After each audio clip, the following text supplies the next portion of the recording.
Stop it. You're getting daffy. Oh, George, another surprise. Am I getting a 1-pound box or a 2-pound box? I love Daffy. That's my favorite candy. Stop it. You're getting nuts. Oh, well, George, if it's just the same to you, could I have Daffy without nuts?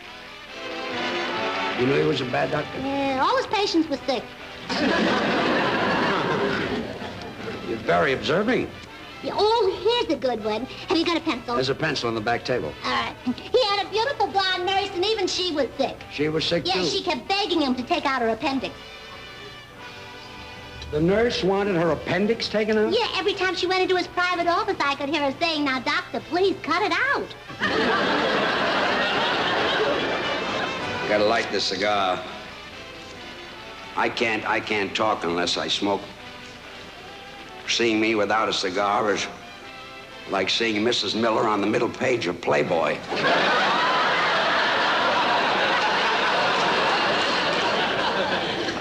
And at my age, that's exciting. I stand up, and I sit down, and I dance a little bit. I don't kick the back of my head, and I don't do splits anymore, But 395 and get out of bed and have something to do and love what you're doing is terribly important. George Burns, A Century of Laughter.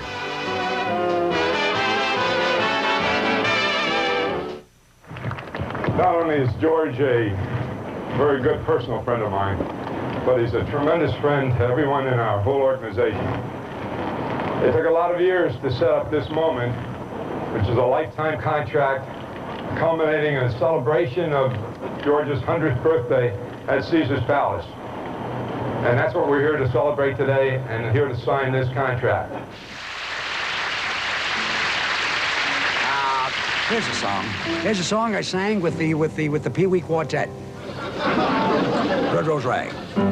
Down in the garden where the red roses grow, oh my, I want... George Burns. Can you ever remember a time without him? Well, probably not, unless you're well over 100 years old. That's because for most of the 20th century, George Burns has been a vital and popular fixture of modern show business.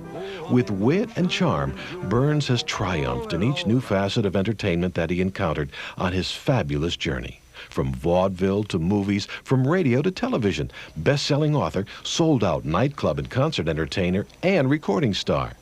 And the two things Burns has said he is most proud of? Beloved husband and partner of Gracie Allen, and dear friend to almost every show business great of our time. George Burns was born Nathan Birnbaum on January 20th, 1896, in New York's Lower East Side. He was the 9th of 12 children born to Louis and Hadassah Birnbaum. Louis worked in the garment industry and died when Nathan was just 7 years old. It was about this time that Nathan acquired his new surname of Burns. The family lived near the Burns brothers' coal yard, and young Nathan and his friends would stuff coal in their clothing to take home. Local residents, seeing the kids pass with their clothes filled with coal, would shout, "There goes the Burns brothers." To complete his new name, Nathan took his older brother Izzy's nickname of George. George's earliest exposure to show business may have come by following the organ grinders who plied the streets of the city. And soon after, George would offer competition when he and his friends began performing on the streets as the Pee Wee Quartet. I've been singing all my life. I started when I was 8 years old. I sang with 3 kids, the Pee Wee Quartet. There was me, Mortzy, and Heshy Weinberger. Mortzy was 7 and Heshy was 6. And then there was one kid, Toda Mitchell. He was 5 years old. He sang bass. And he handled the business for the act. But we let him do that because it worked out so well for us. You see, when Toda divided up the coins that the people threw at us, being a baby, he kept the big ones, the nickels and the pennies, and gave us the dimes. This was great until one day somebody threw us a quarter. We had to explain the facts of life to him. When Toda was 6, his mother made him quit show business and go to school. Then we had to change the name of our act. And there was a store on the east side called Applebaum Suits for Boys. We went in to see Mr. Applebaum. We told him that if he'd give us a suit for free, each one of us, we would call ourselves the Applebaum Trio. Applebaum says, "Let me hear you boys sing." He heard us, and after he heard us, he said, I'll give you each a suit if you don't use my name. And the funny thing is I needed that suit. I came from a very big family. There were 12 of us children. 7 sisters and 5 brothers. And we were very close. We had to be. We lived in 3 rooms. We weren't the poorest people on the block. There were people that were poorer, but they hadn't come to America yet. As a young man, Burns was hooked on show business. Although he didn't have a clear career goal in mind, he knew he had to perform. He began working under various names and with partners that even included a seal named Flipper. Later, while performing a dancing act with Hannah Siegel, the team was offered a 36-week road tour. The girl's father wouldn't allow her to go unless the couple were married. Burns married Hannah, and 36 weeks later, they were divorced, which also put George back as a single act. George now embarked on a series of ill-fated acts under various names. Burns would later say, "After playing a theater, I had to change my name because the booker would never give me another job if he knew who I was." For the next 75 years, George would delight audiences with stories of his early experiences in show business. When I was 17, I'd already been in show business for 8 years. In fact, by then I was making my 3rd comeback. I changed my name every week I had to. I couldn't get a job with the same name twice. I remember sitting in an agent's office, and he came out, he said, "Where could I find Harry Harris?" I said, "I'm Harry Harris." I thought I was. He gave me a contract to play the Myrtle Theater in Brooklyn 3 days for $15. The contract said, "Harry Harris, Thrills on Wheels." It was a bicycle act. I was never on a bicycle in my life, but I figured for $15 I couldn't be bad. So I rented a bicycle, went out to the Myrtle Theater, got out on the stage with the bicycle and stood there and held it while I did my act. I sang my opening song, "I'll Be Coming Back to You, Liza," when I'm finished with the Kaiser. Then I did my big ballad, "Tiger Girl." And then in the middle of my next number, while I was yodeling, I happened to look off stage, and the manager was doing this. I looked down into the pit, and the musicians were doing that. And I looked at the audience, and they were doing that. You know, I never made it to the dressing room. The manager came out on the stage and told me I was canceled. What really hurt was that the audience gave him a round of applause. And the musicians gave him a standing ovation. When I was 21, I ran out of names. Not only ran out of names, I ran out of food, I ran out of clothes, I even ran out of partners. Do you know that I wound up doing an act with a chicken? It was a novelty act. This chicken used to dance on one leg.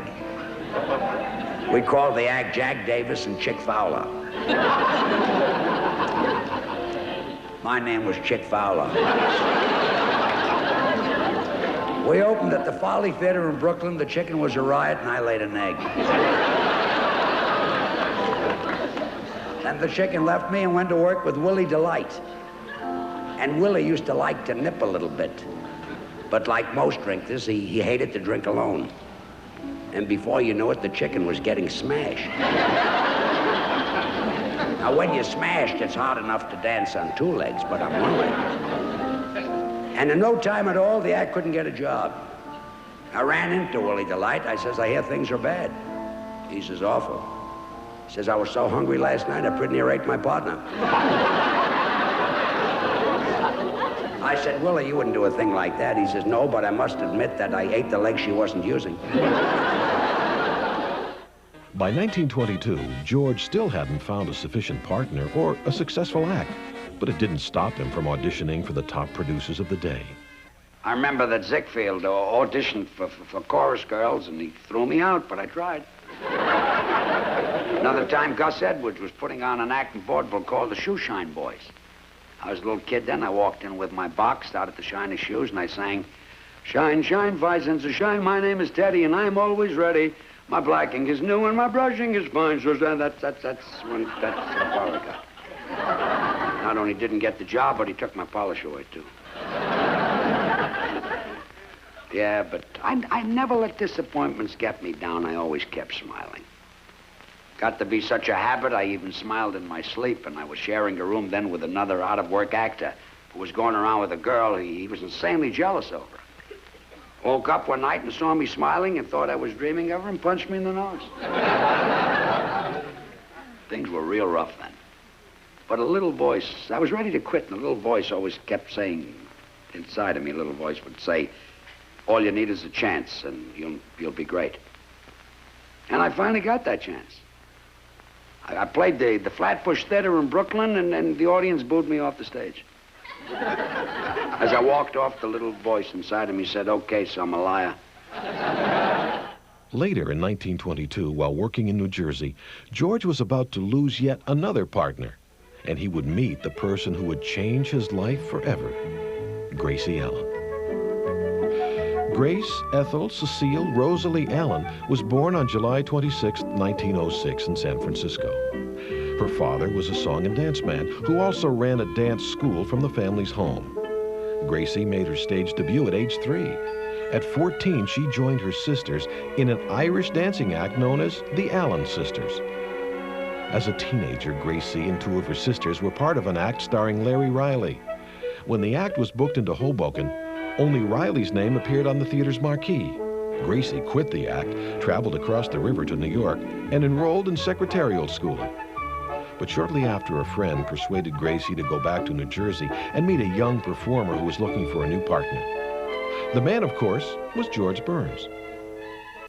And my name then was Smiling Frankie Davis. In smart songs and syncopated pattern. My opening number was, the birds are sweetly singing and perfume flowers are bringing and the wind is warm as it's passing by.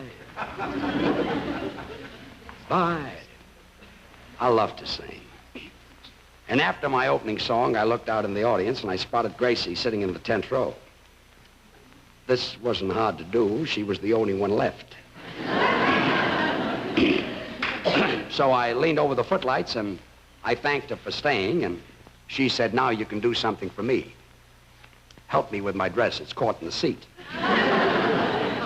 I did, and that night we had our first date, and I was short of money, and I went out to see the manager, and I walked into his office, and I says, how do you do? I'm Smiling Frankie Davis. How did you like my act? And he punched me right in the mouth. From then on, I was known as Plain Frankie Davis. The new team's first break came in 1925 when they were booked for a 16-week run on the Orpheum circuit. By 1926, Burns and Allen was an established act and were earning big bucks playing the Keith's theater chain.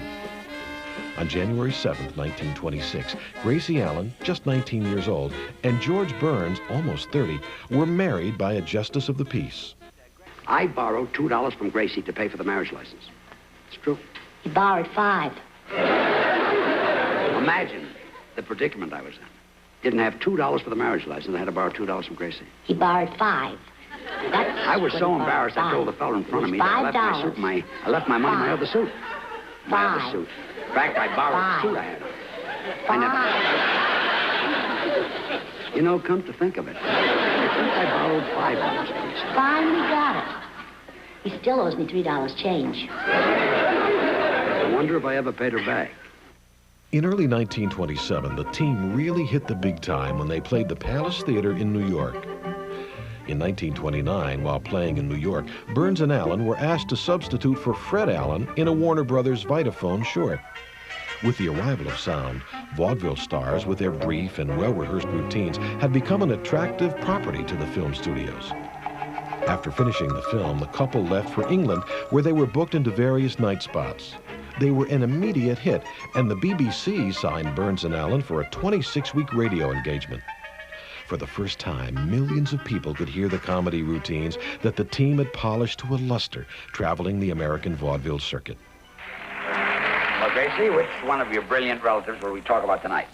Brilliant relatives? Yeah. Oh, George, you're making it difficult for me. I know I am.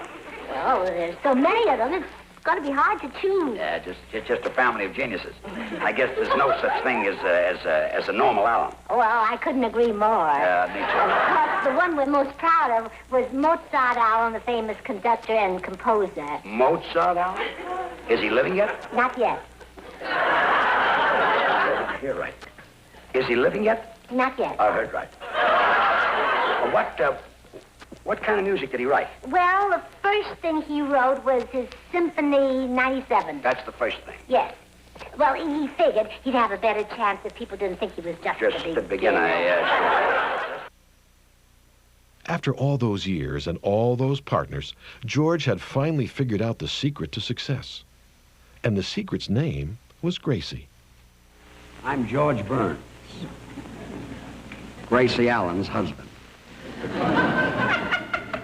For the benefit of those who've never seen me before, I'm what is known in show business as a straight man. You know what a straight man is?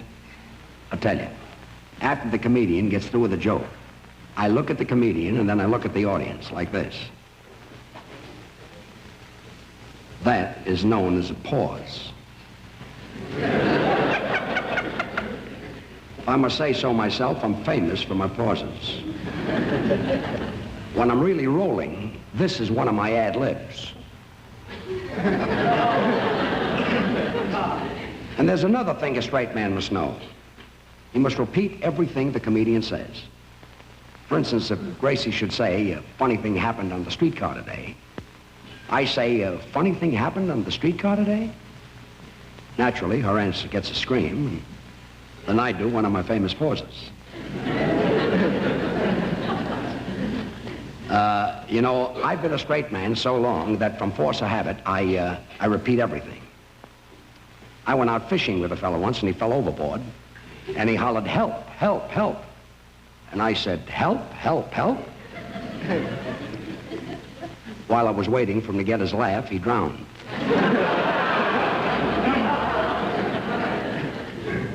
So you see, to be a straight man, you have to have a talent. You have to develop this talent. Then you got to marry her like I did. Upon returning to the United States, Paramount Pictures signed the team to appear in a series of comedy film shorts. In all, Burns and Allen appeared in 12 one-reelers for the studio. But George and Gracie had one more obstacle to overcome.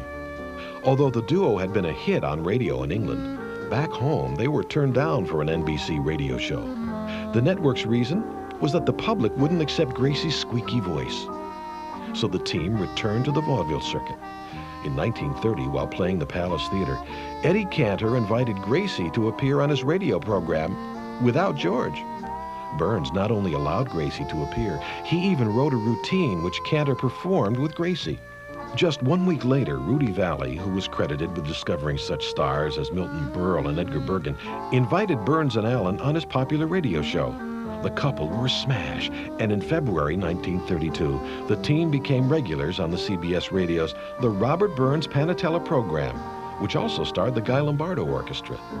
The team created a national sensation with a continuing routine which centered around Gracie looking for her long-lost brother. In this picture, she's explaining to George that her brother looks like the missing jigsaw puzzle piece. In 1932, Burns and Allen traveled to Hollywood to appear in their first feature film, Paramount's The Big Broadcast. In all, Burns and Allen would appear in 3 of the Big Broadcast films. To promote the first Big Broadcast movie, the couple also appeared in this 1932 short, Hollywood on Parade, with Bing Crosby. What goes? How are you? Glad to see you. Glad to see you. What goes? Looking good. Yeah, I'm taking a death you come out to be in that big picture. You mean a big broadcast? Yeah, slight plug. Yeah, cut it in. You know, George, I've wanted to tell you for a long time. I've seen you on the screen, heard you over the air, and worked with you in the theater. I really think that you have one of the finest acts in show business. Oh, thanks very much. I mean that sincerely. Thanks. I certainly wish I could say something nice about you. Well, you could if you were as big a liar as I am. I'll see you later, Bing. Just a minute. I was wondering, George, you know the young lady in your act, Miss Allen? Gracie? Yeah, Sure. she's delightful. You like her? I think she's a charming girl. I like her myself. She's a beautiful girl, too. I think so. I was wondering if you could fix it up for me to meet Miss Allen. Now, do you like our act, or do you like Miss Allen? Well, I likes the act, and I likes Miss Allen. Sort of likes everything. Yeah, with me it's likes. I see. Well, I'll have you meet Miss Allen. Gracie, this is Gracie Allen, and Oh, Martin Downey. No, Rudy Vallee. Gracie, that's Bing Crosby. Oh, well, now, if y'all got to change your name, nobody'll know you. Glad to see you. Thank you. Having a nice time in California. Oh, yes. Getting around a lot of spots? Oh, no, I'm not getting around very much. That's so. Well, I was wondering, you ever wonder? Well, sure, I wandered through the fields picking poppies a lot of times. No, I was wondering if you'd like to go out with me. Well, why should you be an exception? Well, Gracie, I was wondering if you'd like to go out. Oh, I would, Bing. I'd love it. You really would? Yes. Would you like to go out tonight? Oh, I'm sorry. I can't make it tonight. I have an engagement. Who with? My husband. You're married? Oh, yes. Didn't you know? No. Oh, yes. Who to? To Mr. Burns. Oh, aren't you silly? Well, everybody in town knows I'm married, Bing. Isn't that funny? Well, I did the best I could, Bing. Auf Wiedersehen. Oui. Bye now. The following year, Burns and Allen were back in another Paramount film, International House. Miss Allen. Yes? Come here. There's a man outside with a rash. Rash? Is it this year's model with freewheeling and floating power, or is it last year's? Yes, it's a coupe. You know what a coupe is. Oh, sure. My father's got one, only he parks his in the middle.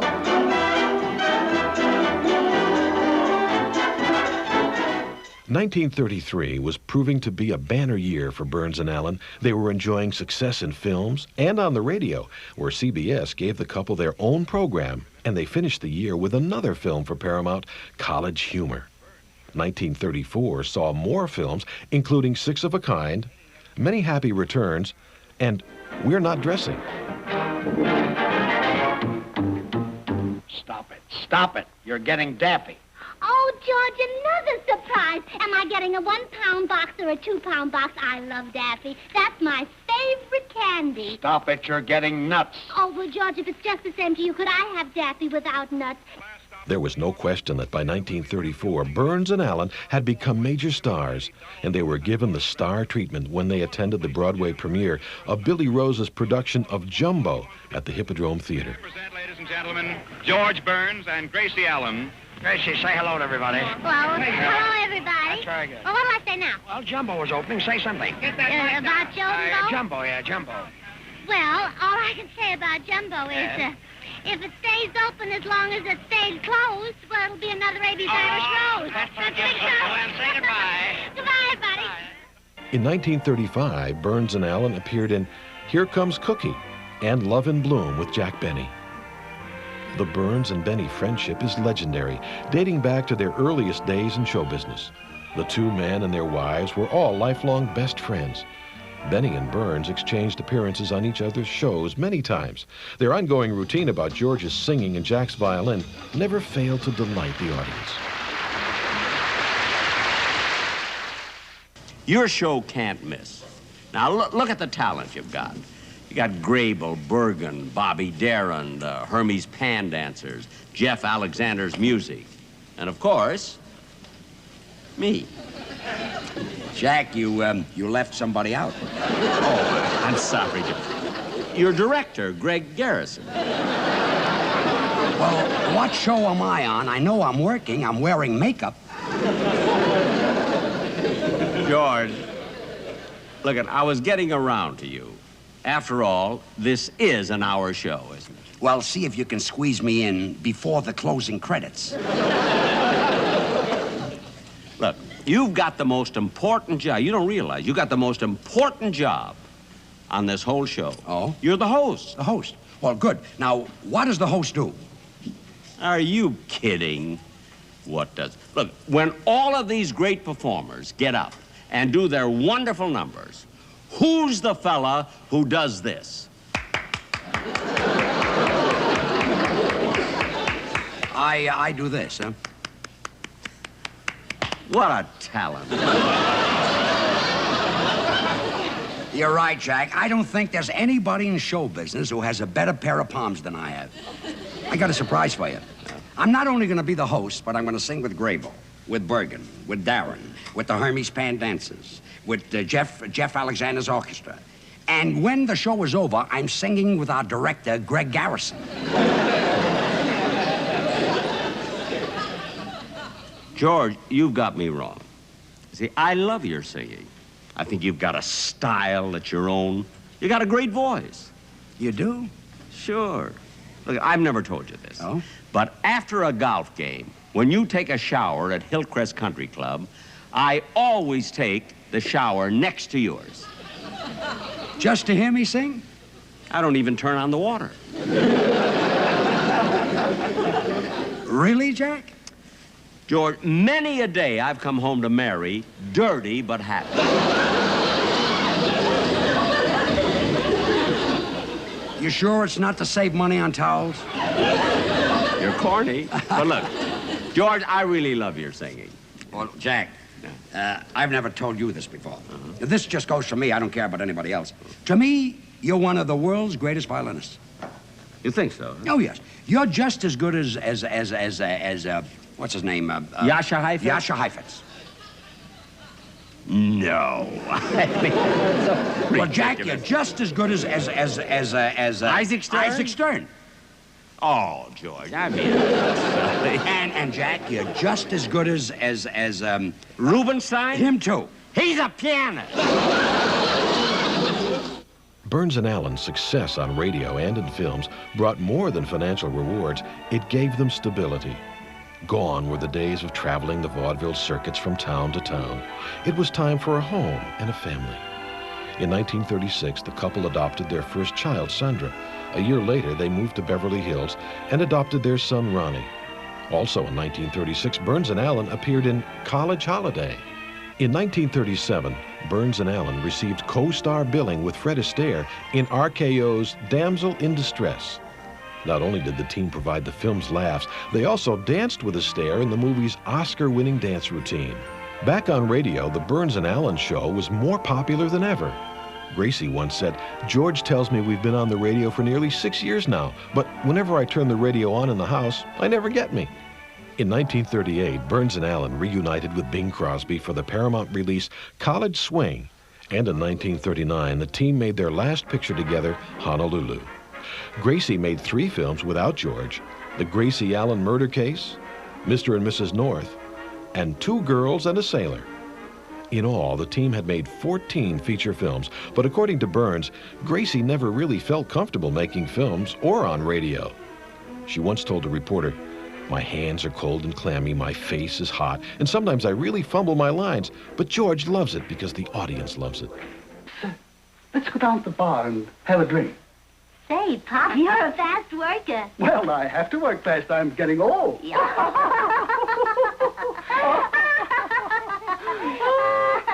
I don't get it.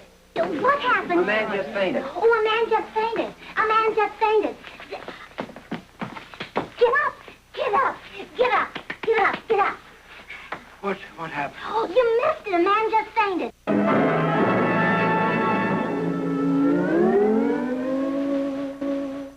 In 1940, Burns and Allen pulled off another great radio stunt when Gracie threw one of her many hats into the political ring and ran for president. Her campaign slogan was, "Down with common sense, vote for Gracie." But by 1942, their radio program was showing some signs of slowing down. George recognized the problem. The couple were still doing a boyfriend-girlfriend act. George said, "Everyone knew we were married and had growing children." So George instituted major format changes, added new characters, and from that time on, Burns and Allen portrayed themselves as married. Hello. Are you there? Well, we're here. George Burns and Gracie Allen.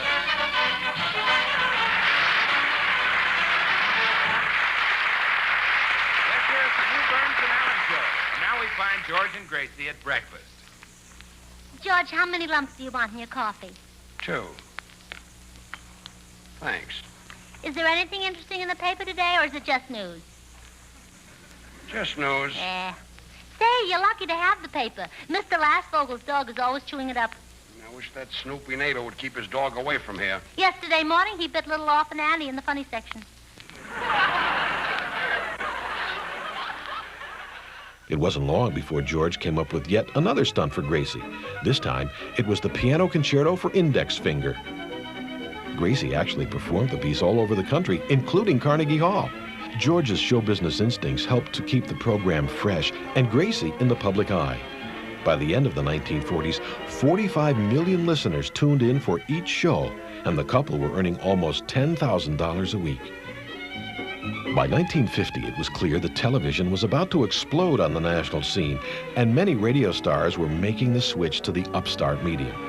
It didn't catch George by surprise. In fact, Burns had a meeting with CBS chairman William Paley in 1948 about a television show. Reportedly, it was Paley himself who came up with many of the show's unique elements.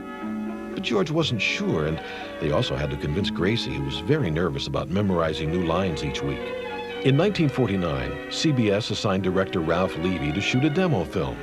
The film was shown to Carnation Foods, who immediately agreed to sponsor the show. But Burns was still worried, as he once said, "Radio is like stealing money. You just stood there with a piece of paper in your hand."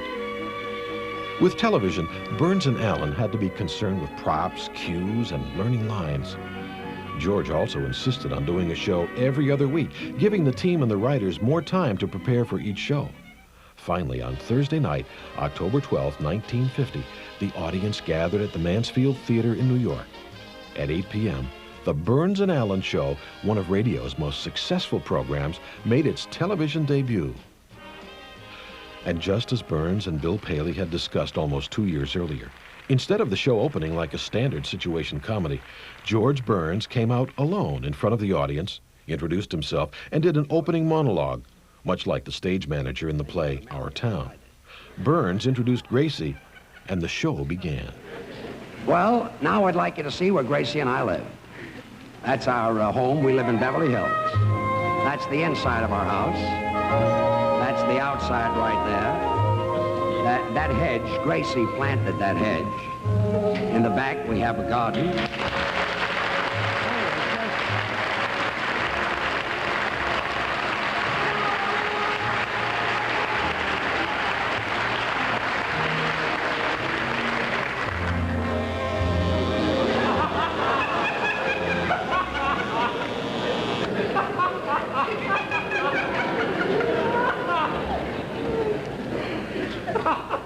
That's my Gracie. That's my razor, too. And that's nothing. I got to tell you a story about her. She was, the Mortons, our neighbors. They live next door.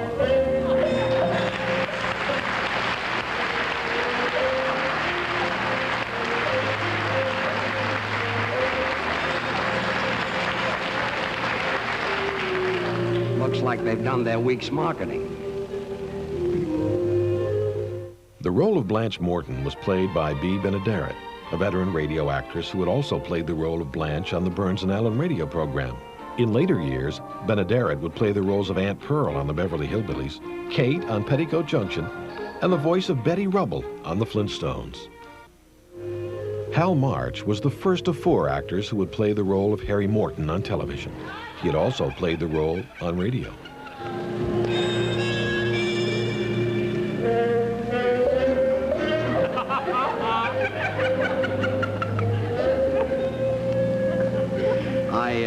I don't have to tell you that they're not newlyweds. Now that you've met Gracie and the Mortons, I'd like to have you meet a fellow that's been with us for a lot of years. And I can safely say that Bill Goodwin is America's most loved announcer. Bill Goodwin was another veteran of the Burns and Allen radio show who also followed the show to television.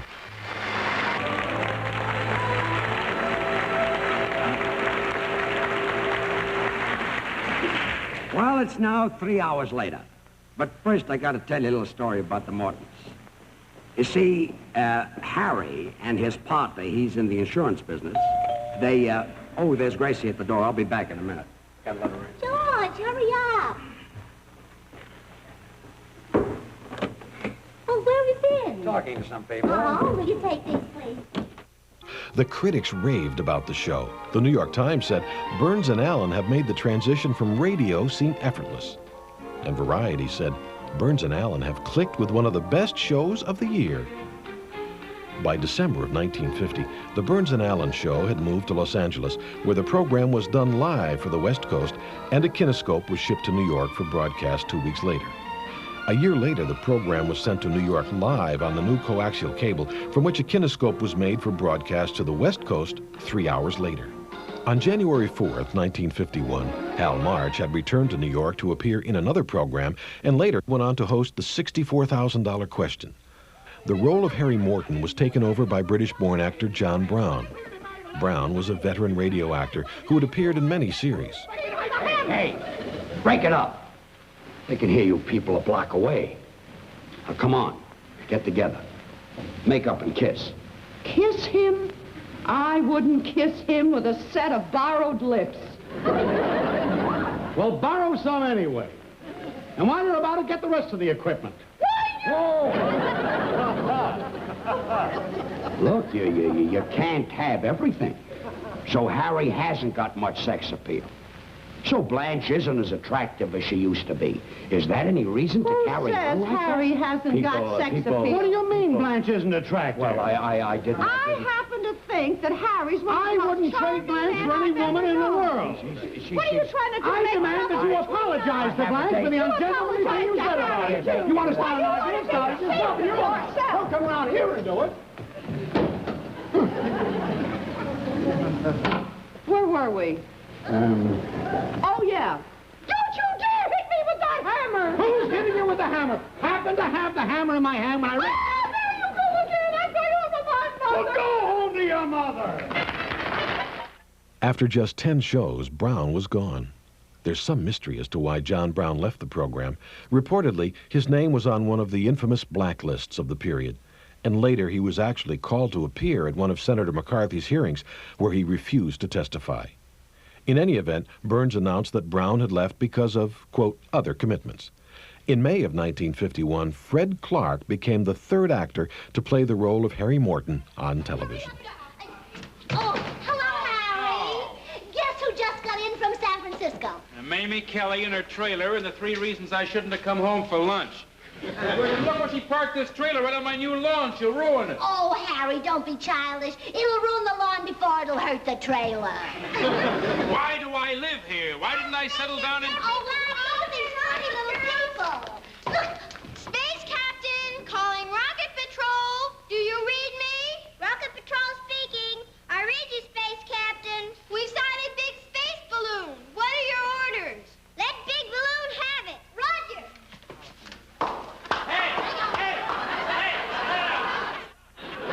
Listen, you've got no squawk coming because you've had a very full life with me. Yeah, what's it been full of? Now, just a minute. Hi, folks. Oh, hello, Mr. Von Zell. Hello, Harry. Hi, Harry. Hey, this is going to be quite a wedding tonight. I saw Gracie outside, and she said the cutest thing. I'll bet she did. I saw all those fellas putting the flowers around on the patio, and I said to Gracie, what are they, delphiniums? She said the tall one might be, but the 2 I met are Frenchmen.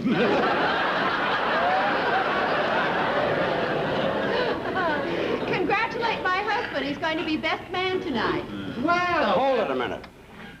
In September of 1951, announcer Bill Goodwin left the program, and once again, as he had done with previous cast changes, Burns used his unique way of addressing the audience directly to make the announcement.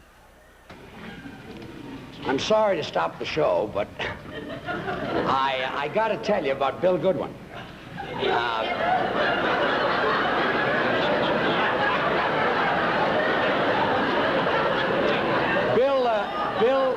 Bill Goodwin is going to New York to be starred in his own television show, and we want to wish him every success and happiness.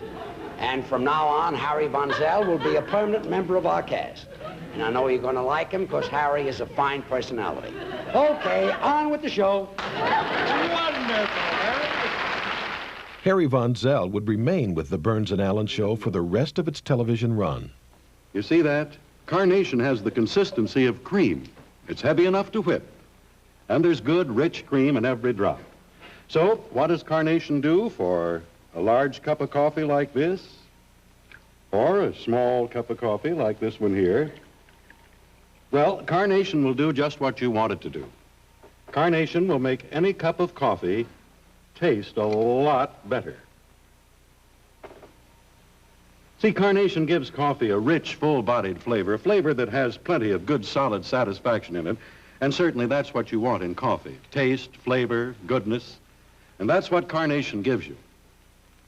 A good many coffee lovers, millions of them, in fact, prefer Carnation in their coffee to cream. And there's one other thing.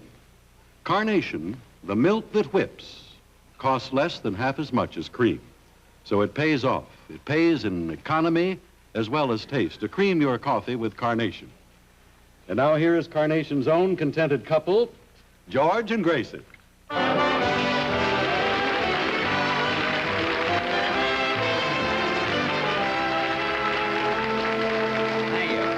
Gracie, let's drink a toast to our sponsor. All right. Not yet. You see, tonight marks the beginning of our second year on television for Carnation. Oh. Not yet. So, to Carnation, may they always be contented. Now, Gracie. Oh, look, aren't these flowers beautiful? Hold this just a second. will. Oh, they're lovely. I wonder who they're from. Well, I wonder. Oh, dear. You know, wasn't I silly a year ago? Yeah, I thought I could get carnation milk by milking carnations. Gracie, you certainly were. Yes, but now when I milk a carnation, I don't expect anything. Hey, you're much smarter this year. Say good night. Yeah, good night. Good night. In the fall of 1952, Burns announced the program would be filmed. Burns understood that the program could have great future value in reruns.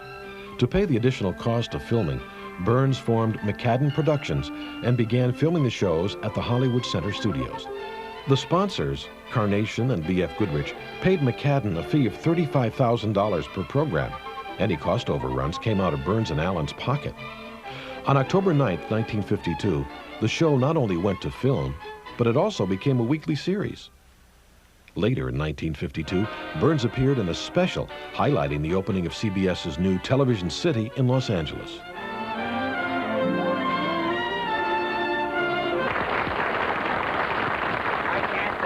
I can't find anything around this building. Do you know where Margaret Whiting is rehearsing? Down in Studio 31, I think. Oh, well, thanks. Where's Gracie? Oh, Jack sent her to the state capitol. She's the official escort for Governor Warren. Gracie? Yeah. That takes a lot of courage. Well, if he didn't have courage, he wouldn't be governor.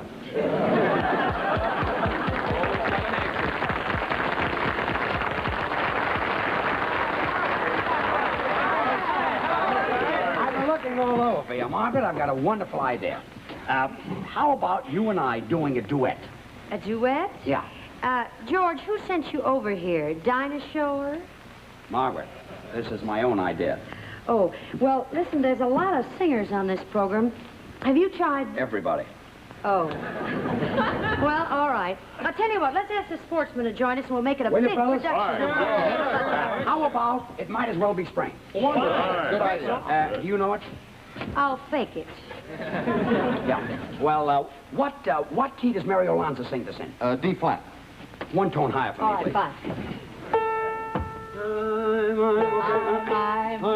please. fine.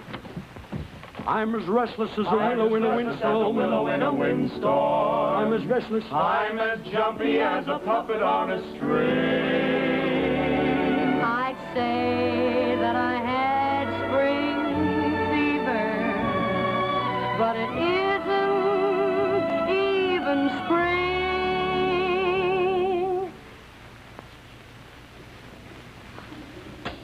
I'm starry-eyed and vaguely discontented, like a nightingale without a song to sing.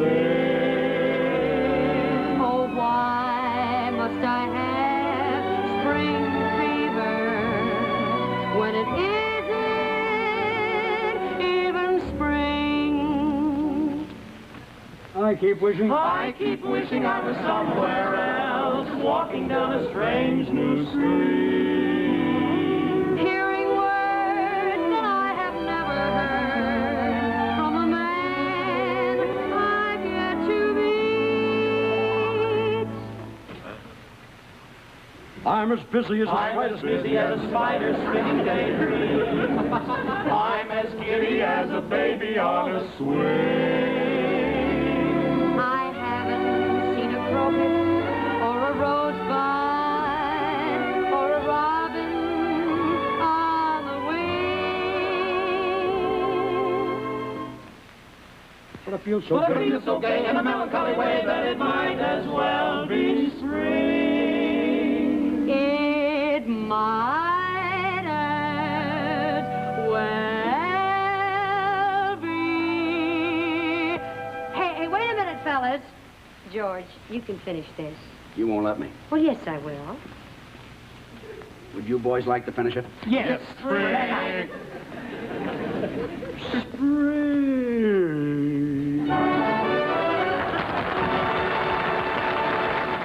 In 1953, Fred Clark was offered a role in the Broadway production of Tea House of the August Moon, and with George and Gracie's good wishes, left the show.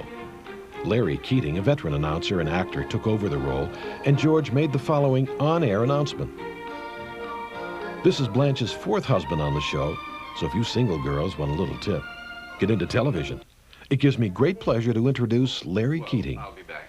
Harry, wait a minute. This is the fourth time you've been in this morning looking for George. What's going on? Well, as you are aware, the Accountants Club is holding its annual banquet, and I have been selected chairman of the entertainment committee. Well, in a moment of carelessness brought on by conviviality and a few sips of blackberry cordial, I agreed to furnish 6 musicians for the evening.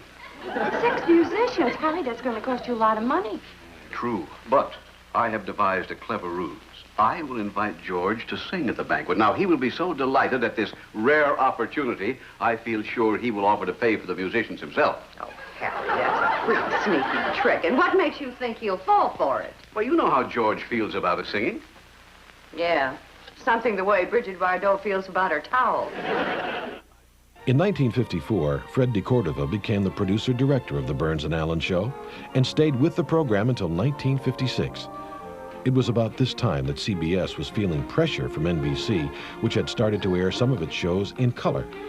So CBS paid for one episode of the Burns and Allen Show to be filmed in color, and it was broadcast on October 4th, 1954. Burns's McCadden Productions was becoming busy.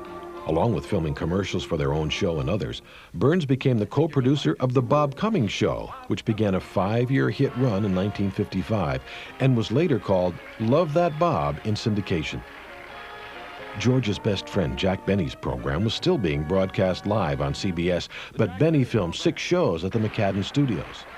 One classic episode is Jack scheming to get his pals George Burns and Bing Crosby to appear on his show.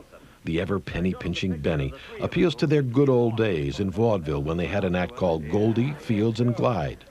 Actually, Goldie, Fields, and Glide was a real act that Burns was part of. So first we'll listen to George talk about the real act from a 1960 special. And then we'll look back at the classic 1954 Jack Benny Show version. My name was Jimmy Glide. I did an act then called Goldie, Fields, and Glide. Goldie's right name was Jaime Goldberg. I found him in the laundry. Used to sing while he'd iron shirts. Sang a little bit like Anna Marie Alberghetti. But the trouble was he couldn't sing without ironing. So on the stage when he'd sing, his motions would go something like this. From time to time in every clime, blessings come from above all. And then he turned the iron when he got to his sleeve. Well, we were not a very attractive trio. Goldie would sing like he was ironing, and I'd sing like I'm still holding the pictures under my arm. Anyway, we were booked for 3 days, you guessed it, the Myrtle Theater in Brooklyn. Monday morning, we were rehearsing our act. I was in the middle of, Oh, Heart of My Heart, I Love You, when the manager walked down the stage, and he said, Day Glide. Aren't you the Willie Sachs? He said, if you notice on the program that mentions all the acts, you take a look at number 2, see the name of Sachs. Who used to be Joe Healy, who said, love is like the mumps, the old hour, when you get it, the harder it goes, and you first fall in love, you're full of blunders like cactus full of prickles. I never answered him. I just wiped the makeup off my collar, stuck my pictures under my arm and left. Goldie went back to the laundry, Fields went into the insurance business, and I turned out to be Williams of Brown and Williams, singers, dancers, and roller skaters.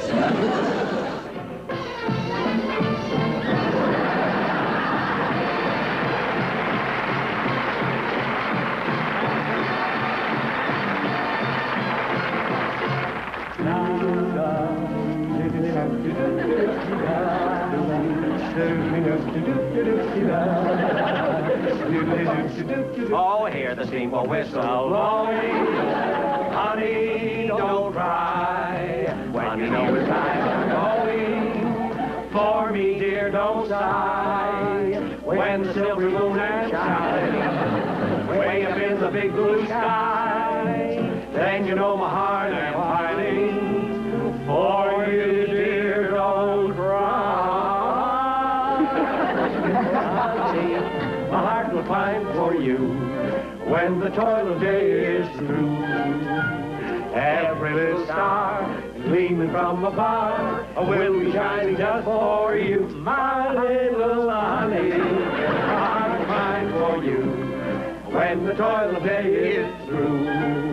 We'll be roaming in the glow, and in the glowing we'll be rolling. Oh, honey, I will pine for you. Bum, bum, bum, bum.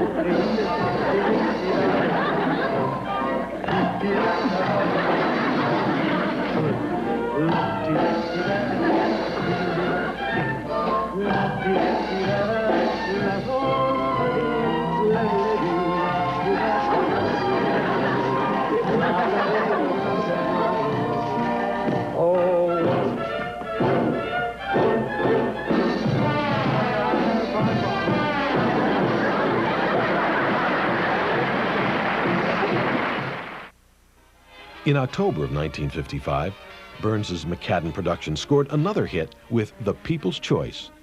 According to a story in Look magazine, when the producer was pitching George the show, he explained, "This fellow comes out of the woods and it's Jackie Cooper. He's followed by a dog who says..." George jumps in, "The dog says?" The producer said, "Yes, the dog." George turned to his associate and said, "Give him the money." If they walk into that park and see a whole statue of me, I'll be a dead pigeon. Covered by live pigeons. As far as the Burns and Allen show, George felt it was time to freshen it up a bit. So in 1955, he made two format changes. First, he changed the locale from California to New York. And the first episode of the 1955 season has the entire cast traveling to New York on the train. The second change was adding a son, and the audience was introduced to a fully grown 20-year-old Ronnie Burns, which was, of course, Burns and Allen's real adopted son, Ronnie. Once again, Burns's show business instincts proved on target, and Ronnie quickly became a teenage heartthrob, complete with a recording contract and his own fan club. Another Burns innovation was his magic television set, which allowed him to watch his own show in progress and make comments about the plot to the audience. George called it his 21-inch keyhole. If George wasn't busy enough as the star of his own show and head of a successful production company, he took time out to narrate the 1956 film, The Solid Gold Cadillac. In 1958, Gracie announced she was going to retire. Friends, the press, and the public pleaded with her to reconsider, but she was tired and her health was suffering from the hectic schedule. The final original episode, number 299 of The Burns and Allen Show, aired on September 15th, 1958. Burns and Allen had been on America's airwaves continuously for more than 25 years. For the first time since 1932, America would no longer be treated to new installments of the team's memorable comedy banter like these classic moments. Well, what'd you do today? Well, I went to the beauty shop, and I met Clara Bagley, and she was going to the doctor's, so I went along with her. Well, that was very nice of you. But the minute I got in the doctor's office, I knew he was no good. You knew he was a bad doctor? Yeah, all his patients were sick. You're very observing. Yeah, oh, here's a good one. Have you got a pencil? There's a pencil on the back table. All right. He had a beautiful blonde nurse, and even she was sick. She was sick, too? Yeah, she kept begging him to take out her appendix. The nurse wanted her appendix taken out? Yeah, every time she went into his private office, I could hear her saying, "Now, doctor, please cut it out."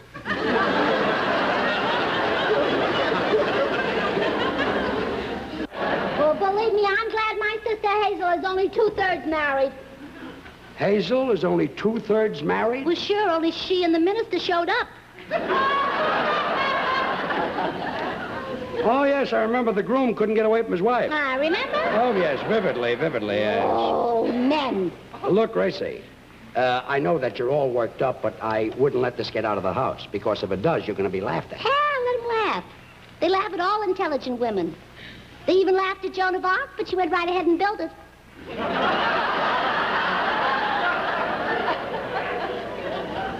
Built what? The Ark. The Ark was built by a man. The person who built the Ark was a woman. Noah? How could I know? She's been dead for years. Oh, there's someone at the door. Oh, no, wait a minute, George. It must be Mr. Douglas, the principal of our neighborhood school. I phoned him to come over. Come in. The principal? Yes, I want to see if his school is good enough for Mamie's children. Oh, I see. Hey.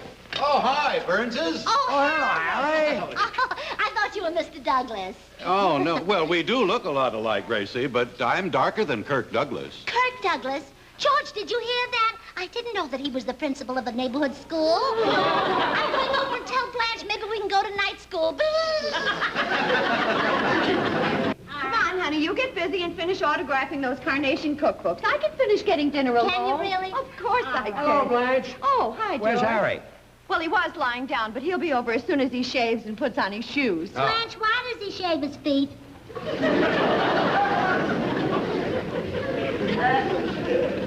He started when he was very young. He wasn't tall enough to reach his face.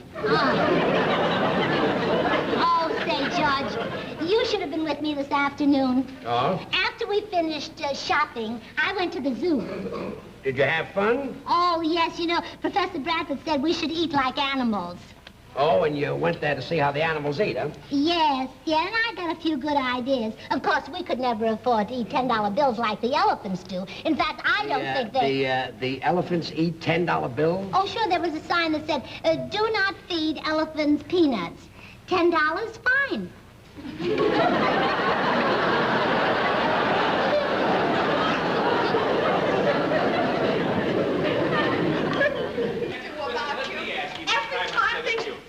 Just a minute, Blanche. I'll ask you. Oh, Harry Morton, you struck me.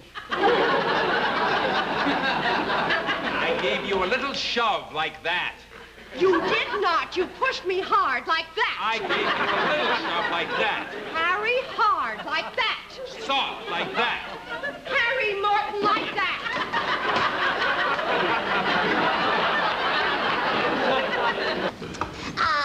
Once upon a time, on a beautiful Christmas morning, Scrooge and Bob Cratchit and Tiny Tim went for a walk in the woods while their breakfast was cooling. This little girl saw the breakfast cooling, and she decided to taste it. So she tried the first bowl, and it was too hot, and she tried the second bowl, and it was too cold, and she tried the third bowl, and it was just right, and she ate it all up. That was Goldilocks. No, it was porridge. Sam Porridge, a tall feller. I played in vaudeville with him. Well, anyway, this poor little girl had two rich stepsisters. And then along came Prince Charming with a glass slipper. So he tried it on the first stepsister, and it was too hot. And he tried it on the second stepsister, and it was too cold. And he tried it on the poor little girl, and it just fit. And she married him, and guess who got all the money? Walt Disney. Well, Gracie and I will be back again in 2 weeks. And I was just told that we're about 40 or 50 seconds short, and I'd love to do some little thing, but we're not prepared. I am. You see, I can tell you about Mr. Paley. It's Mr. Paley very came to my hard dressing to room with 2 time. glasses of champagne. To time these shows. I To can't time tell these that shows because unless just you know how long talking you've all the got to time, do I it. can't get a word in. You might but not. Mr. Paley came to my dressing room with 2 glasses of champagne just a little while ago. Did you know that, George, about Mr. Paley coming into my dressing room? Came back just a little while ago with 2 glasses of champagne. 2 glasses of champagne. 2 glasses of champagne. Yes, he did. Mr. Paley. Yes. 2 glasses? Yes, and he said to me, he said, well, Gracie, here's to your health. Let's drink bottoms up. Well? Well, isn't that kind of an awkward position?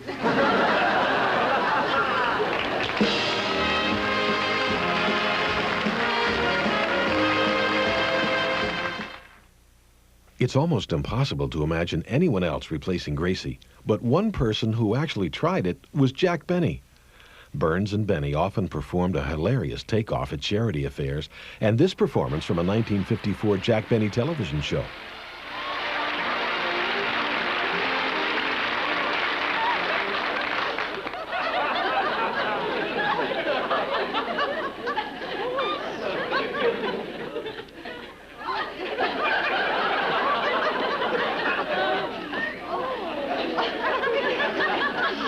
Well, Gracie, say hello. Hello. Hair looks very pretty tonight. I know. I had it done at the beauty parlor. Oh? And George, I heard the most wonderful joke over there. You want to hear it? Yeah, we'd all love to hear it. Had everybody dying laughing. Well, let's hear it. Well, one fella said to the other fella, if you don't think so, brother, you ought to see my wife. Is this the whole joke? Oh, no, there was a lot of stuff ahead of it that I didn't hear, you see, but this is the line that had everybody dying laughing. Gracie, I don't think you ought to tell that. Too risque. Too naughty, yes. Let's talk about your brother. All right, which one should we talk about? The one who's married or the one who's in love? The one who's in love. Willie, the tall one. The one that has the scar on the chin. Oh, the appendicitis scar. Now, appendicitis is on the stomach. You see, if... Yeah, I know, but Willie was ticklish down there, so they had to operate. How is Willie? Willie? Oh, Willie broke his back, you know. Oh? Broke his back? Mm-hmm. On account of he's left-handed. Broke his back because he's left-handed? Mm-hmm. You see, he had a donut in his right-hand pocket, and when he tried to take it out with his left hand... Broke his back? Yeah. Well, the next time he's got a donut in his right-hand pocket, tell him to try to take it out with his right hand. Well, that's hard to do when you got your pants on backwards.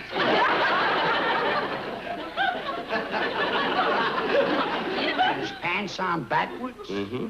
You see, he was wearing two pair of pants. He had one on frontwards and one on backwards. So that he could go either way. Yeah.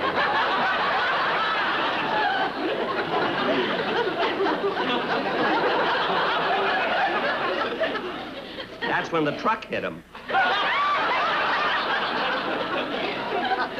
The truck? Mm-hmm. What truck? The truck that didn't have its lights lit. Well, why didn't the truck have its lights lit? Because he had his pants on. Hold it. The man in the truck have his pants on backwards, or did Willie have his pants on backwards? Oh, George, you're trying to confuse me. I'm confusing you, huh? Yeah, Willie had his pants on But the man in the truck, why didn't he have his lights lit? Hmm? The man in the truck, why didn't he have his lights lit? Because he didn't have to. It was in the daytime. Well, if it was in the daytime, didn't he see your brother coming? Oh, he didn't know it was my brother. He didn't? No.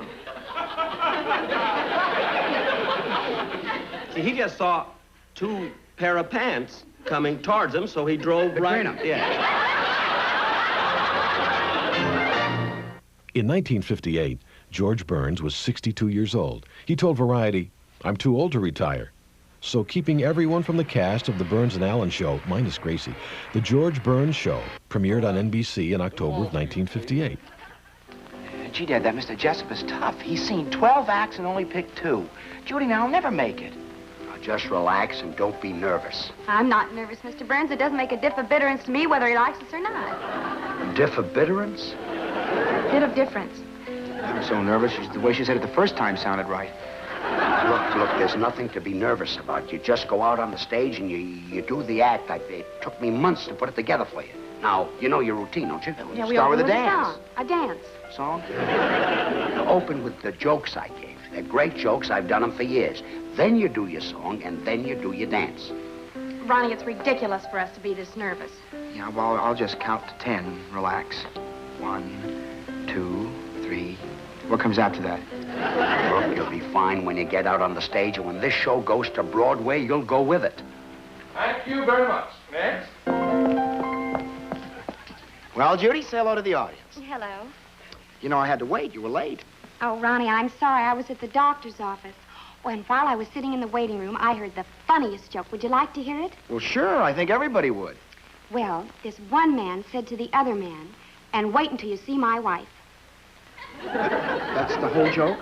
Oh, no, there was some stuff ahead of it that I didn't hear, but that was the line that made everybody laugh. Thank you, kids. I'm sorry, but I'm afraid I can't use you. It's not exactly what I need for my review. Thank you, sir. You heard the man. I thought you were fine. Oh, Dad, we were... But the show just wasn't the same without Gracie. And even after format changes, NBC dropped the program in April of 1959. George had been around too long to let anything get him down for long. And soon he was back on the air, joking around with his pals Jack Benny, Eddie Cantor, and Georgie Jessel when they all appeared in a 1959 special. How do you like that guy? We come on a show to do him a favor. He's doing the whole thing himself. Take the cigar away from Burns, or what do you got? A very old Bobby Darin. You're right. You know, he repeats everything you say, just like every other straight man. Now, the other day I saw him on the street, and I says to him, "George, how's your brother Willie?" So he says to me, how's my brother Willie? Then I had to think of a funny answer. Boy, how does the show look? Oh, George, you were just great. You were magnificent. I could hear you sing forever. You don't need anybody. Well, I knew you'd love it. Look, fellas, I'm going out to introduce the pals number. Yeah. Now, when we sing together, it's my show. So please, don't sing too loud. How do you like that? Don't sing too loud. How do you like that? Pals, pals, we'll always be pals. What you do is okay with me. Well, it's not so loud. Oh, let us alone. Pals, pals. Just what is wrong with the girl of today is a problem this world has to face. They blame it on this and they blame it on that, but they don't seem to get any place. Ah, it isn't the lipstick, the cocktails, the jazz, the concerts. It's the mother who says if you're not home at 10, Come on, then you don't have to play so green. And then you go for a nice dinner.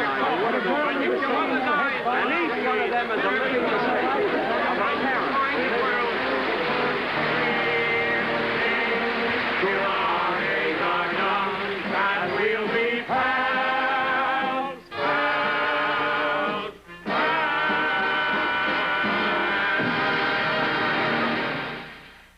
George decided it was time to go back on the stage, so with the help of his writers, they put together a nightclub act, which he began to perform in Lake Tahoe in Las Vegas.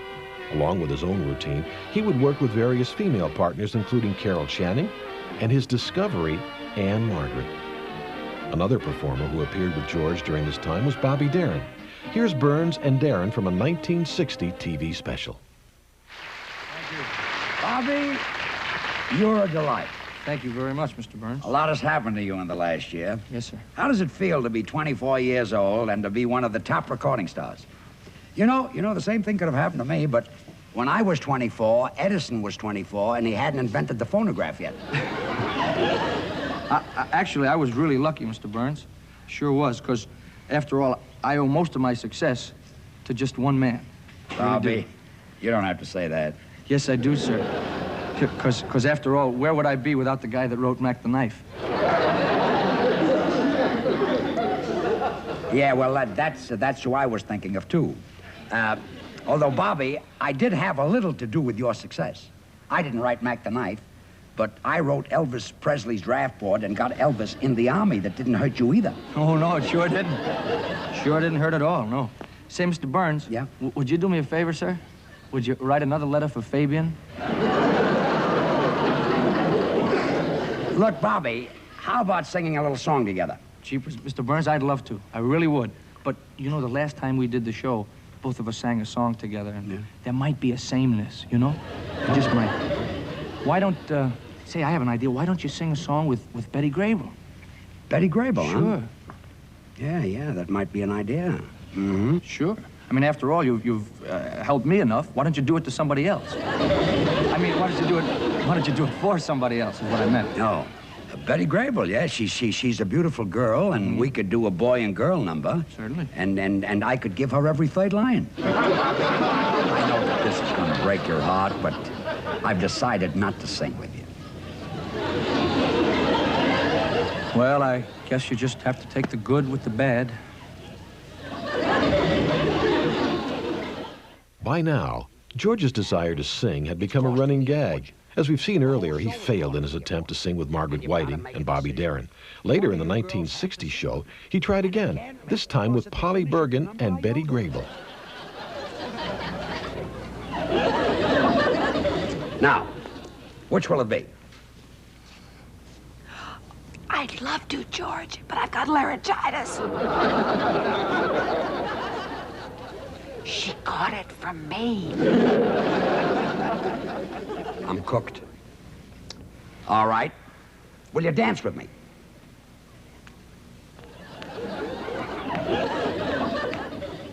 What did you say, George?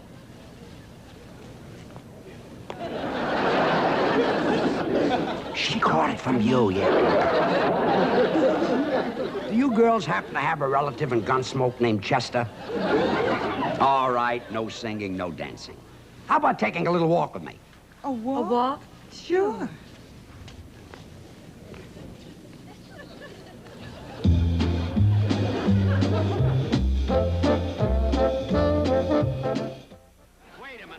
Later in the show, Jack Benny defends George's right to sing. Well, sort of.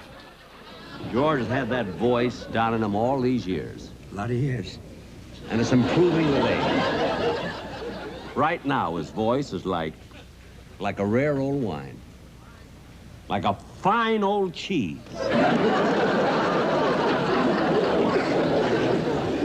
George Burns has got as much as any of the big singers of today.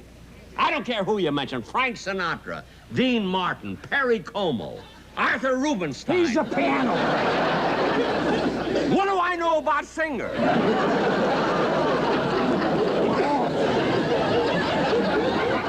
George, Jack, I know what you're trying to do, and believe me, you're doing it. Please, I want you to remember that George has been a star in show business for 30 years. 32.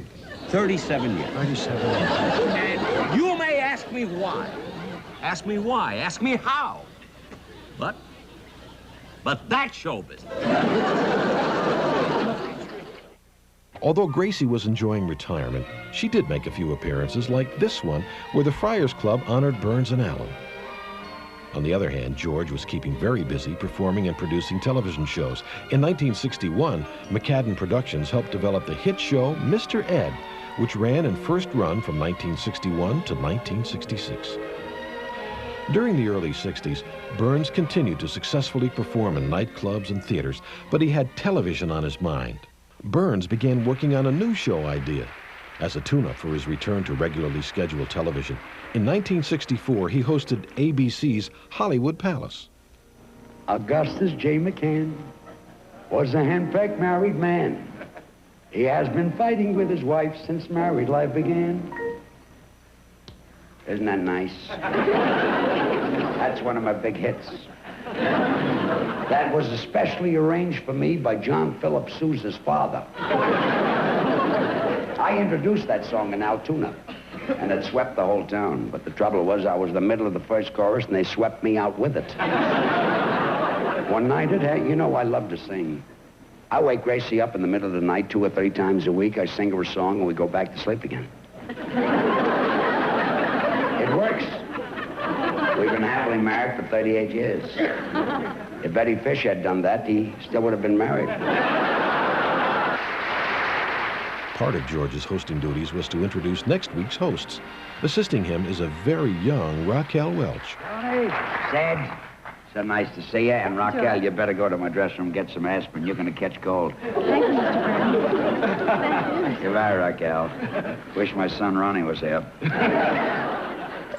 In the summer of 1964, Burns was busy preparing his new show, Wendy and Me, for a fall start on ABC. In addition, his company, McCadden, was producing another show, No Time for Sergeants, which was also slated for the 1964 through 1965 season. And ABC was making sure to get the word out. Three gentlemen. Howdy. I'm Sammy Jackson. I know you're the star of No Time for Sergeants. But this other fellow looks familiar. Who is he? I'm Patty Duke. You don't look like him. Mr. Burns, that's Ben Crosby. Thank you. His show comes on right after yours on Monday night. Thanks, kid. Hello, Big. Hello, George. A delightful comedy called Wendy and Me. Is that your show, George? That's right, Big. Connie Stevens plays Wendy, and me is me. And what are you calling your show? The Bing Crosby Show. Will he let you use that name? Oh, yeah. We grew up together. No Time for Sergeants, Wendy and Me, and The Bing Crosby Show. Every Monday night on ABC. On August 27, 1964, while at home, Gracie began to suffer chest pains. Although she had suffered a previous heart attack a few years earlier, she had fully recovered. George rushed her to the hospital, but she died later that evening. Gracie Allen was 58 years old. The funeral was held on the following Monday. The outpouring of love and affection from fans and fellow performers was overwhelming. Many stars attended, including Edward G. Robinson, Milton Berle, Bobby Darin and Sandra Dee, Bob Hope and Danny Kaye, Nancy and Ronald Reagan, Bea Benaderet, and of course, Jack Benny. At the eulogy, Georgie Jessel said, "The act is over. The bow music's faded. The billing will have to be changed to George Burns alone. So be it. But the hope of mankind is that the play is never over. When the curtain falls, it rises again. Ironically, Wendy and Me premiered less than 1 month after Gracie's death. Wendy, you're not going to tell me about the birds and the bees. Oh, no, there's been enough gossip about them already. But the program was in trouble from the start. ABC had scheduled it against the Andy Williams Show and the Lucy Show. But George did everything he could to promote the program and his co-star Connie Stevens, including this 1965 appearance on the Hollywood Palace. Connie, you're absolutely darling. Oh, thanks, George. You know, but there's one thing that's been puzzling me, and I'm going to ask you about it. Oh? Why did you pick me to play Wendy? You know, that part is silly. I mean, I'm a pretty good dramatic actress, you know. Well, I picked you the night we were in the restaurant together. Remember, we were there with some people? Oh, you mean the night the waiter said, "Do you want any shrimps?" And I said, "No, I'd rather go out with tall fellows"? That's the night I knew you were a great dramatic actress. Let's do something together. Okay. Mitch, in Mr. Burns' key, please. My kid brother, no, that's the other song. What is the song? Listen, listen, listen. Oh, yeah, listen to the reggae. I got so many numbers. Listen to the reggae music playing. It's reminiscent. Listen what you miss on that tune. It keeps you swaying. My, but that music sounds so sweet, I just can't keep still on my feet. 'Cause ragtime music to me is a perfect treat because it can't be beat. At the ball when you're feeling kind of blue. Listen and we'll tell you what to do. Commence advancing, commence advancing, to start prancing. Something strange and wonderful was happening to Burns. After all those years of encouraging Gracie to take center stage, people were now looking at Burns in a new light, and they loved what they saw. Confirmation of his newfound personal appeal came when comedians like Rich Little began doing George Burns impressions. Those were great impressions. Thank you. But you left out one of the great personalities in show business. I did? Yeah, yes, you did. Oh, sorry.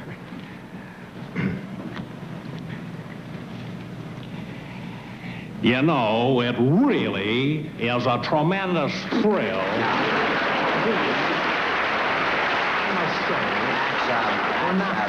That's Jack Benny. I'm thinking of a singer. A singer? Fellow that sings. Oh, this is Bing Crosby, you know. It's a great joy, you know, it's a great thrill to be on the Hollywood Palace show. This is a fellow that sings a tone higher than Bing and smokes a cigar. I didn't know that Groucho smoked. Me, do me. Oh, let me ask you this question. How's your brother? Which one do you mean, George? The one with the appendicitis scar up there in the No, snap. appendicitis is on the stomach. I know, but he was so ticklish they had to operate up there. Thank you. Although Wendy and Me was dropped after one season, Burns took it philosophically. After all, it wasn't the first time George had been canceled. I was playing in a theater in Schenectady, and after my first song, I was canceled, and I didn't have fare to go back to New York. And there was a guy on the bill who used to shoot another fella out of a cannon.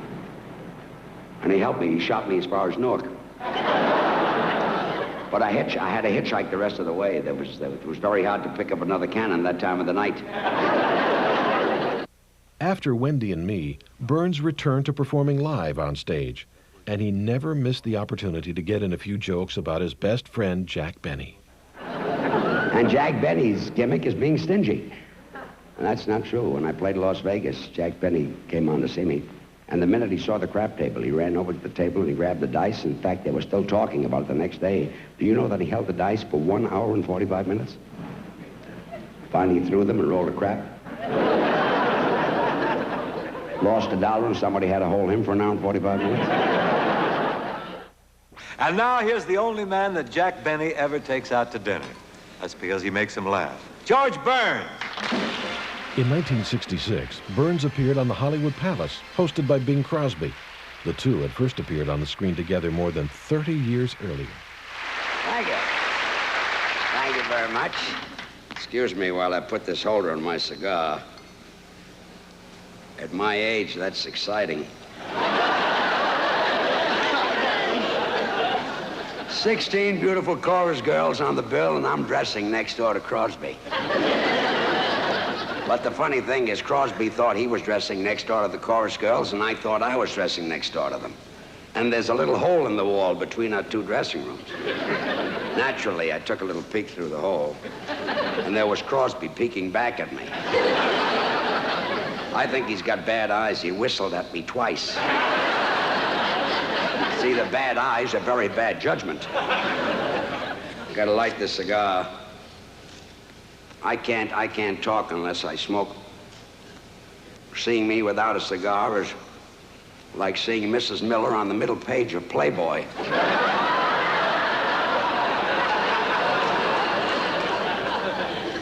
And at my age, that's exciting. Wait a minute, just a minute now. Hold it. Hold it here, Sugar Throat. I want to tell you, bring up a point with you. I noticed there's a little hole in the wall between our two dressing rooms. Well, use it. Enjoy yourself. Bing, I'll tell you what. Let's sing a little song together, and I promise to plug up the hole. Oh, no. Don't plug up the hole. No, I'm copying the design on those pink striped shorts of yours. At my age, that's very exciting. Mitch, you're my key. How can it miss? How can it miss? Wait, you did one like that. How can it miss? How? You did it before? Well, look, this verse fits any chorus. Oh, it's Pick a out any utility song. verse. And Bing, here's a tempo. Play with it. Let's hear it. When the chorus goes like this. Oh, you're nobody. You're nobody. Till somebody. Till somebody. Loves you. Love someone who loves you every minute. You're nobody. You're nobody. Till somebody cares. Yes, look around and find some loving gal. You may be king. Yeah. You may possess. The world. It's not. And it's the money that's important. But gold won't bring you No, it happiness. won't. So go where you want to go, do what you want to do. I don't care. Oh, the world. Oh, the world. Still gonna be the same. It's the same. You never change You it. can't afford to be all alone on the shelf. Just as sure as the stars shine above. Don't want to be feeling sad and lonely. You're nobody. You're nobody. Till somebody really loves you. Yes, find yourself a loving baby. So find yourself somebody and find to love, to love, love, to love, love, love, love, love, love. And now, from the Hollywood Palace, here is your host, the man who makes all America laugh, especially Jack Benny, George Burns. In 1967, Burns, who is now over 70 years old, was still delighting audiences with his show business stories and his never-ending attempts to sing duets with other performers. You know, people are always asking me why I use a cigar on the stage. For the same reason that Perry Como sits on a stool and Jackie Gleason works with a cup of coffee. The reason for the props is that actors get nervous in front of an audience. But if it's a good audience, you don't need these things. And from past experience, I could look at an audience and tell immediately whether it's going to be a good or a bad audience.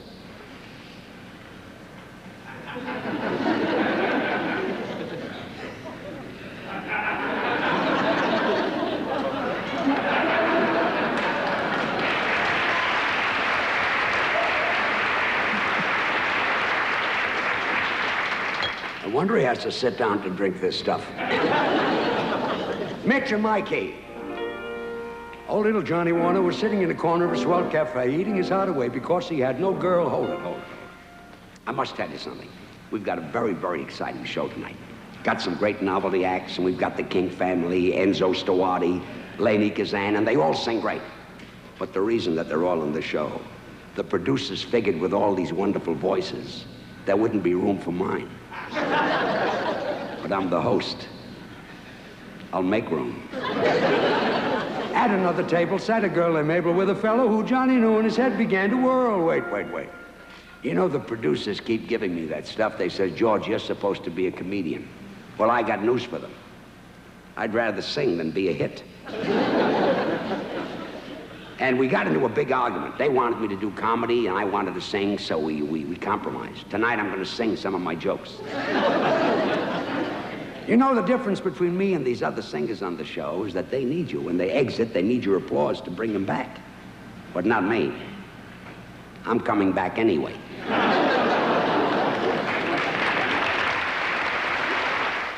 In the early 1970s, Burns was a frequent guest on many television programs, including Here Comes the Stars, a celebrity roast show hosted by his old friend Georgie Jessel.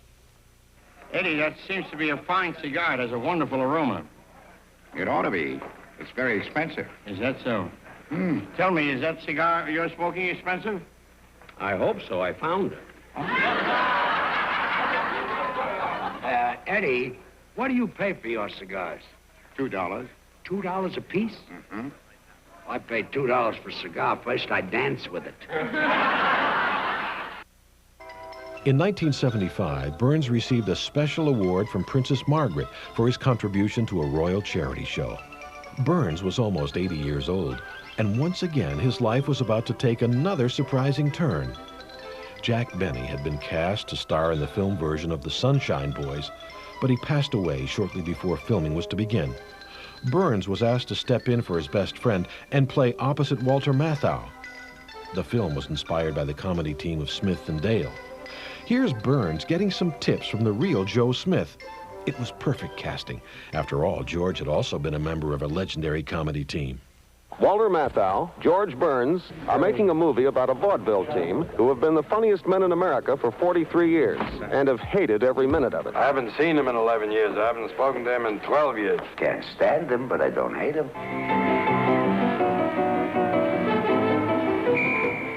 On the set of The Sunshine Boys, George Burns was asked who he felt were the funniest men of all time. Walter Matthau and myself.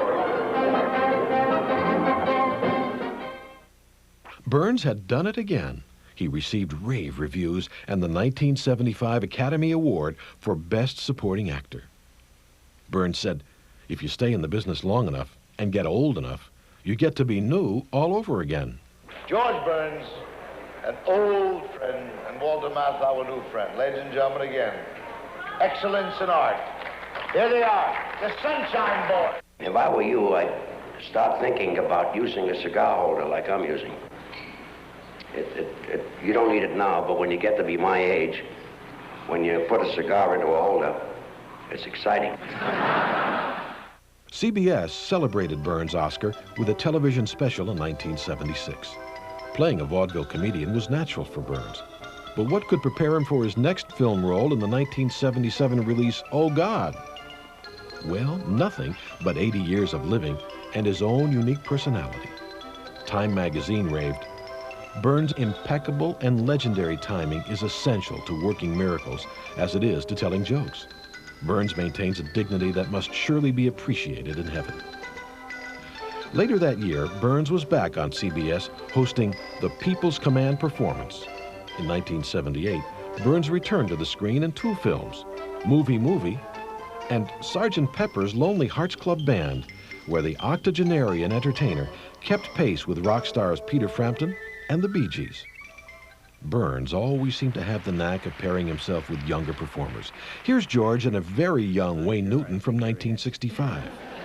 Wayne, you're absolutely marvelous. Thank you very much, Mr. Burns. Thank you. Ask you, how old are you? I'm 22. How many records have you sold? 3 million.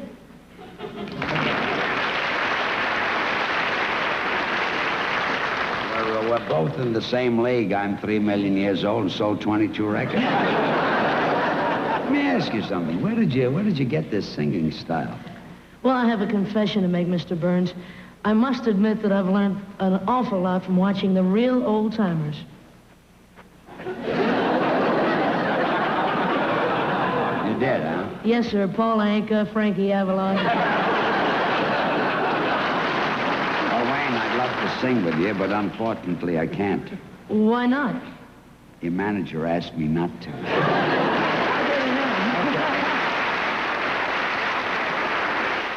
In a business preoccupied with youth, Burns' age was just the opposite, and CBS even pushed it when George hosted his own 100th birthday party special, albeit prematurely.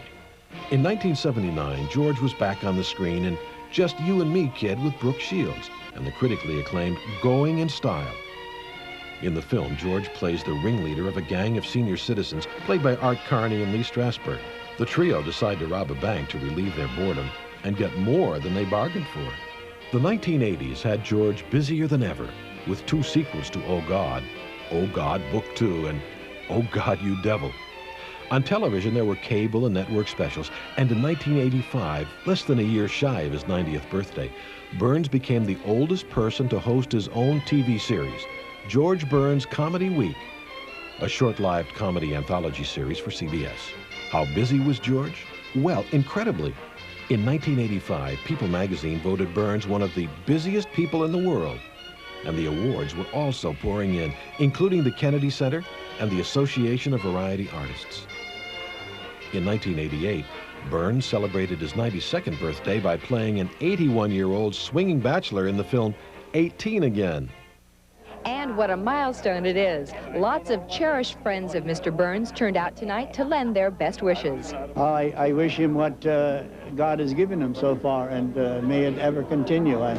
We were at his 80th, we were at his 90th, now this 92, and it's not far from 100. I'm sure he'll be here. I think it's marvelous. I think it's great. I think he's a man who deserves it.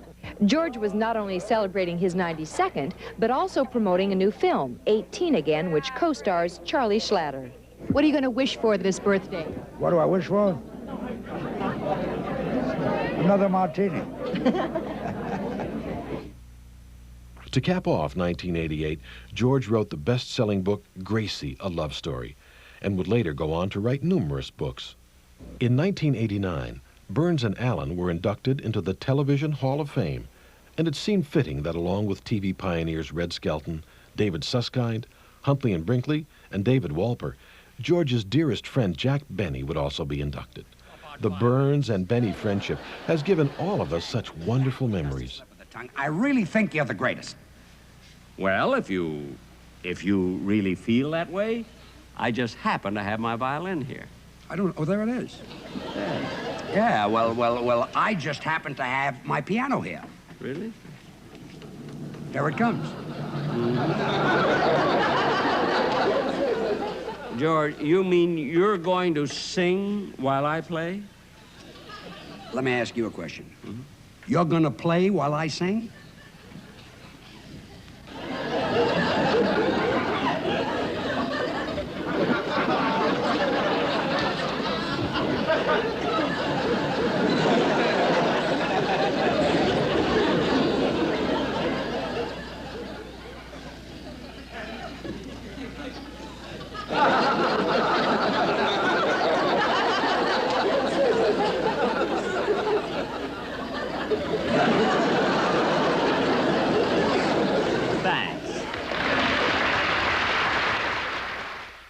It seemed with each new birthday, more and more people wanted to celebrate with George, and in 1991, Hollywood threw a star-studded birthday bash for the 95-year-old Burns.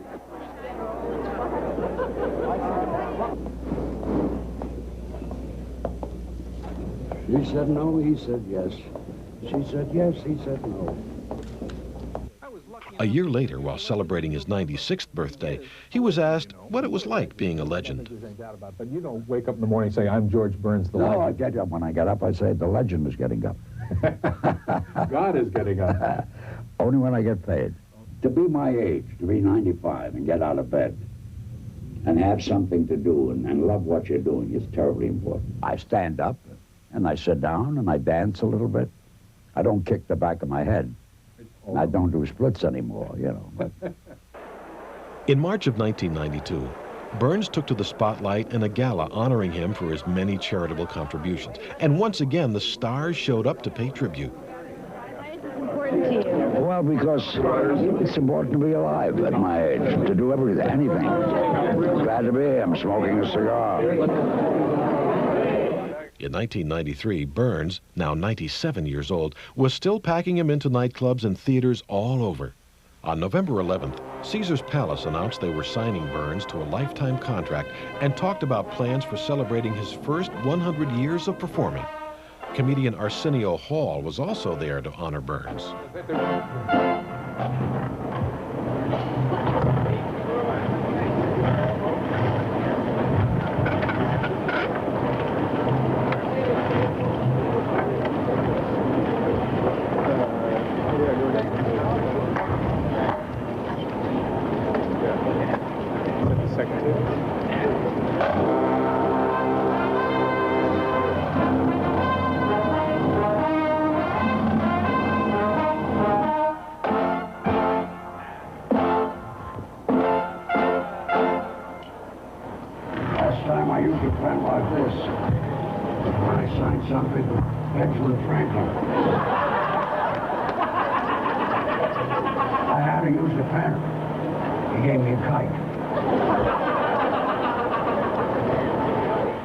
Never slowing down, a week later, Burns was in Palm Beach for another sold-out show.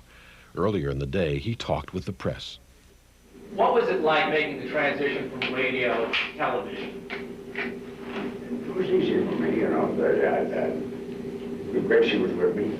Gracie had, there was, I talked to her. Sometimes I tell her a joke. She doesn't laugh anymore because I don't want so. Where's she buried? What? Where is Gracie buried? With her false mom. She got out of the country. She had a vehicle. Daraball was right there. So you really stop by every month? Really? Yeah. What? You really stop by every month? Oh, yeah, I go every month. Yeah, it makes me feel good. It seemed George Burns was indestructible. He once said, "Retire? Never. I'm making old age fashionable."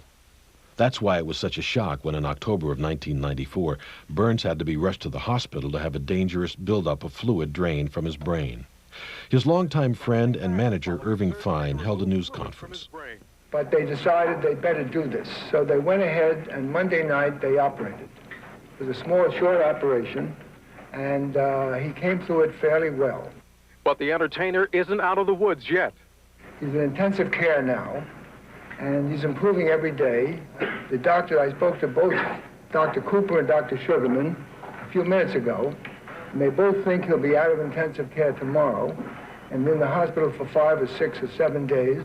George Burns still performs despite his age, and he's even performing in intensive care. And he's had 3 or 4 nurses, and he's doing his act and singing some of the songs that he does in his act. And they were all laughing, and he was having a good time.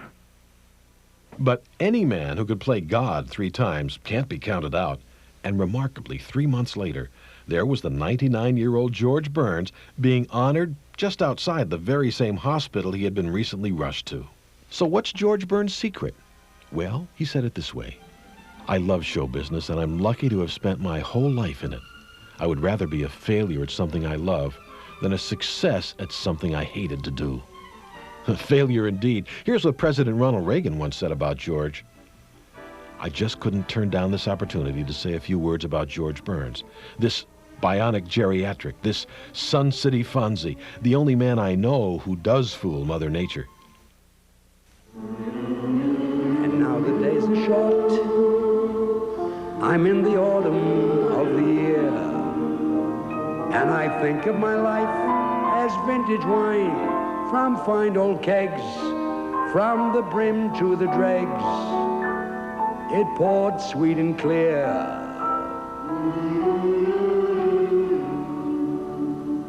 It was a very good year.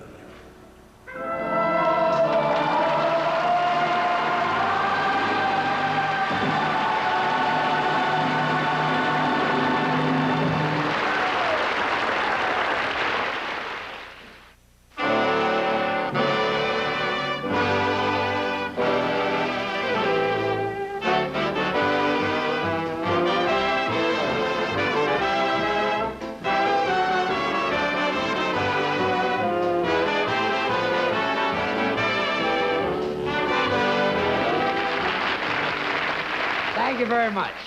Yeah, and don't forget to send for one of these new cookbooks. Gracie, why are you whispering? Well, I autographed so many books that my arm fell asleep, and I don't want to wake it up. Say goodnight.